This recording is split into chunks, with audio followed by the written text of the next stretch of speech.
ये easy design को मैंने कॉटन थ्रेड से बना रही हूँ मैं कॉटन थ्रेड से। और इसके लिए मैंने 1.5 mm स्टील क्रोशे हुक लिया है। ये कॉटन थ्रेड थोड़ा थिक है, इसलिए मैंने हुक भी थोड़ा बड़ा लिया है। तो आप अपनी पसंद के थ्रेड यूज़ कर सकते हैं और उसके हुक को अपने स्टील क्रोशे हुक को अपने थ्रेड के साइज़ के अकॉर्डिंगली लें। सबसे पहले हमें इसकी फाउंडेशन रो बनानी है।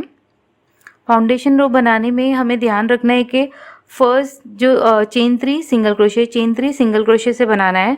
तो उसे इस तरह काउंट करना है कि फर्स्ट स्पेस यूज़ होगी, 2 को स्किप करेंगे, थर्ड फिर यूज़ होगी, फिर 2 को स्किप करेंगे।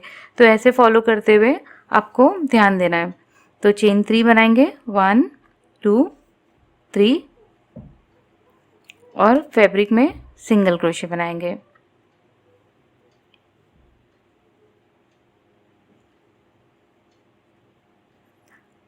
अब चेन 3 बनाकर टर्न करेंगे।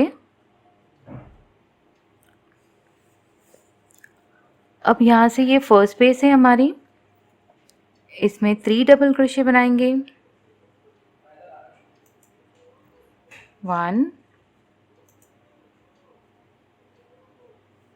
2 3। अब हमें कंटिन्यू करना है अपने डिज़ाइन को। यहाँ पर एंड हुई है तो चेन 3 बनाएंगे। ये हमारे 3 टाइम डबल क्रोशे होने के बाद चेन 3 बनाएं और इसके ये जो गैप है हमें देखना है इस तरह से। ये जो स्पेस है इसकी लास्ट डबल क्रोशे की, उसमें जाकर हमें 3 डबल क्रोशे बनाना है, 1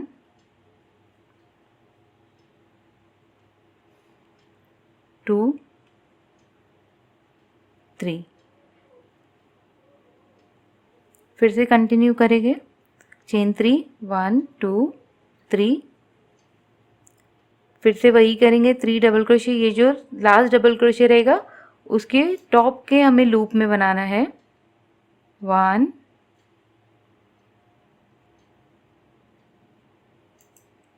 2 3।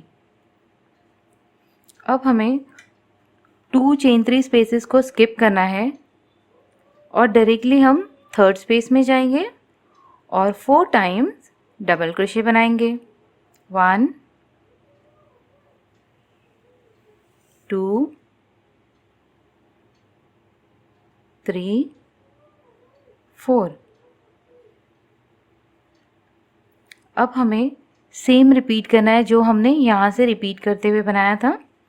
चेन 3 1 2 3 3 डबल क्रोशे बनाएंगे। ये जो लास्ट डबल क्रोशे है इसके अपर लूप में, ये देख सकते हैं आप, अपर लूप में 3 टाइम डबल क्रोशे, 1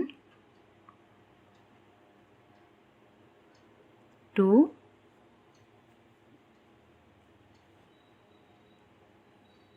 3। फिर से चेन 3 बनाएंगे, 1 2 3। अब फिर से 3 डबल क्रोशे हमें ये अपर लूप में जाकर बनाना है। इसमें 1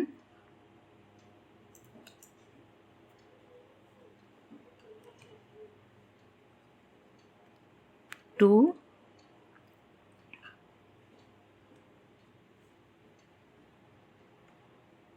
3। 2 स्पेसेस को स्किप करेंगे, थर्ड स्पेस में जाकर डायरेक्टली 4 डबल क्रोशे बना देंगे।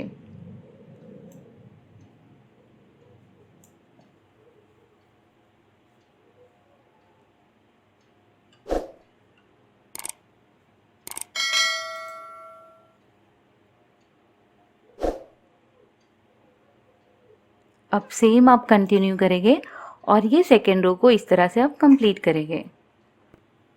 ये सेकेंड रो कंप्लीट हो गई है। अगर आपको चाहिए तो आप ऐसे डिज़ाइन भी रख सकते हो सेकेंड रो तक। अगर और चाहिए तो और हम आगे बनाएंगे।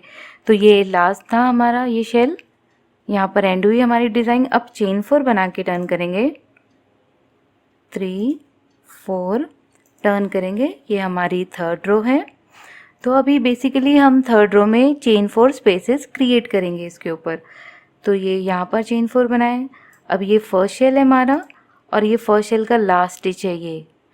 तो लास्ट स्टिच के अंदर जाएंगे हम इस तरह से और यहाँ पर एक सिंगल क्रोशे बना देंगे और इसे अटैच कर देंगे।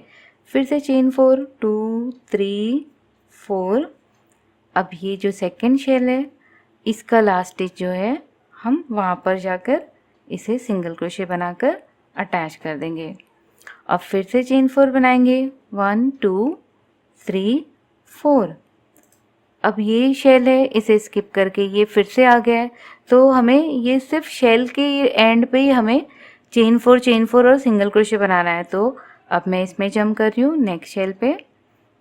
तो इसके लास्ट शेल के ऊपर मैंने टॉप पे जाकर चेन 1 बना दिया, सॉरी सिंगल क्रोशे बनाया। फिर चेन 4 2 3 4।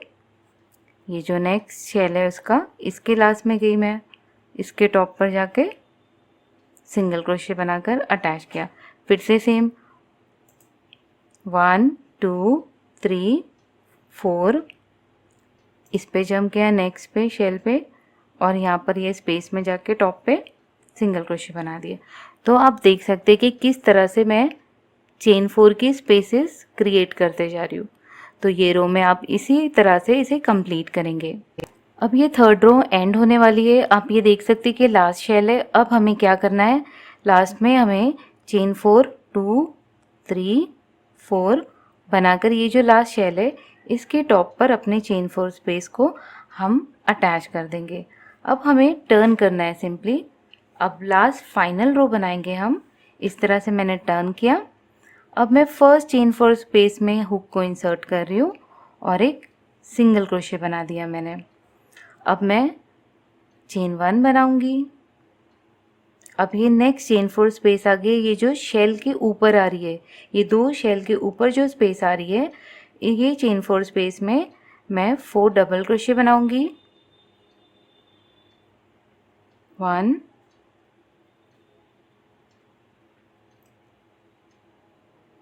2 3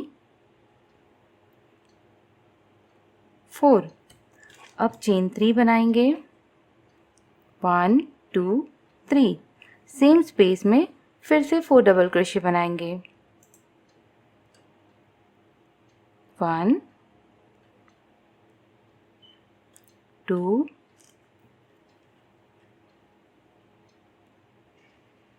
3 4। इस तरह से इसके टॉप पर ये बनाने के बाद, शेल बनाने के बाद हमें चेन 1 बनाना है। नेक्स्ट स्पेस में ये जो गैप है ये शेल के ऊपर का, यहाँ पर एक सिंगल क्रोशे बनाकर ये इसे अटैच कर देंगे। फिर से चेन 1 बनाएंगे। अब ये फिर से ये दो शेल के ऊपर की स्पेस आती है उसके ऊपर क्राउन बनाया जाता है। तो अब सेम रिपीट करते जाएंगे और इसे कंप्लीट करेंगे। तो 4 डबल क्रोशे ये चेन 4 स्पेस में,